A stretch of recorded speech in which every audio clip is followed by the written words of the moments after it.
Okay, now जब हम एक पैराग्राफ लिखते हैं तो उसमें बहुत सारे टाइम में ऐसा होता है कि कुछ ऐसे पॉइंट्स होते हैं जिसको हम हाईलाइट करना चाहते हैं, जिसको हम फॉर्मेट करना चाहते हैं।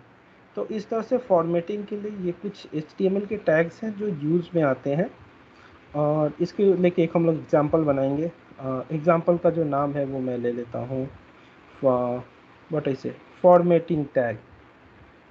ओके, एक नया फाइल फिर से बनाते हैं, new file, save, formatting tags dot HTML। और इसके में भी अगेन हम लोग को एक HTML का स्ट्रक्चर बनाना होगा, फॉर्मेटिंग टैग्स, और कुछ टेक्स्ट चाहिए जिसके ऊपर हम लोग फॉर्मेटिंग करके देखेंगे। तो मैं इधर से ये 2-3 पैराग्राफ ले लेता हूँ। ओके, इस पेज को एक बार मैं ब्राउज़र में भी ओपन कर लेता हूँ ताकि मुझे दिखे। जब भी कोड लिखते हैं उसमें अलाइनमेंट का बहुत इंपॉर्टेंट होता है, क्योंकि अगर अलाइनमेंट नहीं देंगे तो मुझे ये नहीं समझ में आएगा कौन सा टैग किसका चाइल्ड है। सो ये सारे के सारे आइटम्स जो हैं वो बॉडी के चाइल्ड हैं, और इस div का चाइल्ड जो है ये p टैग है। तो ये हो गया अलाइनमेंट, और अलाइनमेंट से कोड नीट एंड क्लीन दिखता है। Okay, next page is formatting tags. और फॉर्मेटिंग टैग्स कौन कौन से होते हैं वो हम लोग देखेंगे। जो फर्स्ट फॉर्मेटिंग टैग है वो है b tag, then strong, then italic and en। तो बोल्ड, स्ट्रॉन्ग, इटैलिक, साथ में ये जो टैग्स है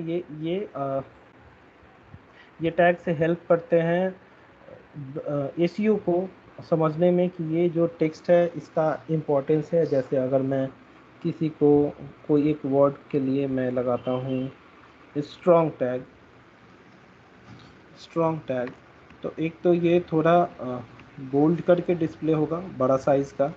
अगर मैं एक इस वर्ड के लिए लगा देता हूँ, ठीक है, साथ में ब्राउज़र को भी समझ में आया कि हो सकता है इस पैराग्राफ में ये जो वर्ड है, ये वर्ड जो है ये किसी कोई टॉपिक के बारे में है या ये किसी के नाम के बारे में है, कुछ इम्पोर्टेंस है इसका। ओके, साथ में अगर हम किसी टेक्स्ट को बड़ा करके दिखाना चाहते हैं उसके लिए बी टैग होता है, बी स्टैंड फॉर बोल्ड। तो ये एक पैराग्राफ को मैं बड़ा करके दिखाना चाहता हूँ, या फिर ये जो नंबर लिखा हुआ है इसको मैं थोड़ा बड़ा करके दिखाना चाहता हूँ। वर्ड में भी अगर काम करते हैं तो वहाँ पे दिखता है बोल्ड, इटैलिक एंड अंडरलाइन। सो वो बोल्ड, इटैलिक, अंडरलाइन जो है वो HTML में भी है, B for bold tag, U for underline, E for italic. तो तीनों का यूज़ कर लेते हैं यहाँ पे। It is very simple, italic यहाँ तक दे दिया, और उसके बाद लिखते हैं अंडरलाइन। तो ये जो बुक लिखा हुआ है इसको हम अंडरलाइन कर देते हैं U टैग से। ओके, लेट्स सी आउटकम क्या होता है इसका। क्या हम लोगों ने सेव किया, सही पेज में चेंज किया? हाँ, सही पेज में चेंज किया। इसको सेव करते हैं। डॉक्टर मिस्ट्री, बोल्ड, इटैलिक नहीं काम किया। ओके, क्यों क्यों नहीं काम कर रहा है?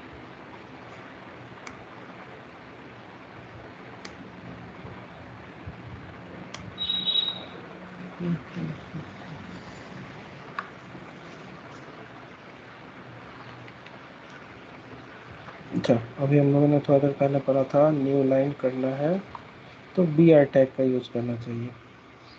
So let's use one BR here, another BR here, and one more BR tag here. इसको इस तरह से लिख सकते हैं या इसको इस तरह से भी लिख सकते हैं। ओके, मुझे लग रहा है कि पेज रिफ्रेश नहीं हो पाया था, इसलिए वो नहीं काम किया था। Okay, so not a problem. ये मैंने बोल्ड किया, ये बोल्ड हो गया, यहाँ पे इटैलिक हो गया। ये बी टैग हटा देते हैं, नहीं तो एक पैराग्राफ जैसा नहीं दिखेगा।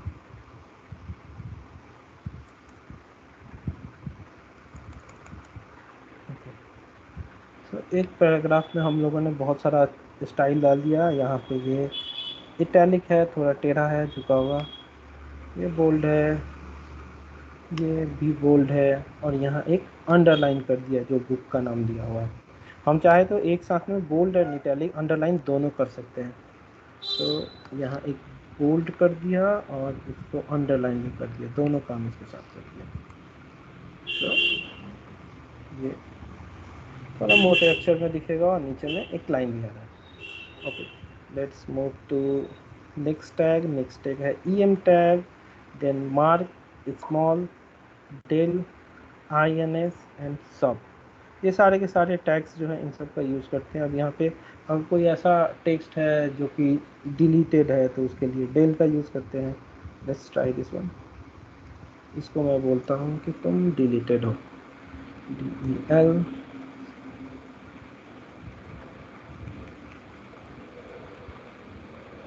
Let's see what will be the outcome. इसको एक लाइन से उसने स्ट्राइक कर दिया, मतलब ये यहाँ ये लिखा हुआ है बट मैं इसको काट दे रहा हूँ जैसे कॉपी में करते हैं। और दूसरा टैग है em tag and mark tag. सब के सब कंटेनर टैग हैं, अलग अलग लाइंस पे। हम इसको लगा देते एक बार और क्या आउटकम होता है उसको एक बार देखेंगे, समझ में आ जाएगा। इस बार मैं br टैग यूज़ करूँगा अलग अलग लाइंस के लिए। तो सबके बीच में मैं एक एक स्पेस दे देता हूँ। ओके, पहला जो था वो था em टैग, यहाँ दिया em टैग, ओपन हुआ, एंड हुआ, और मैं एक नेक्स्ट लाइन दिखाना चाहता हूँ तो इसलिए यहाँ पे एक br टैग यूज़ कर लिया। उसके बाद सेकंड टैग था mark tag,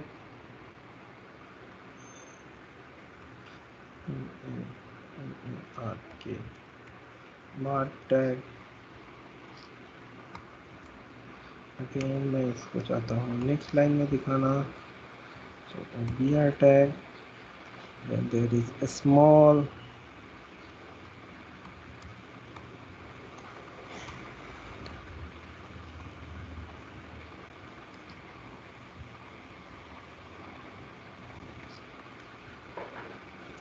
INF sub and super, INF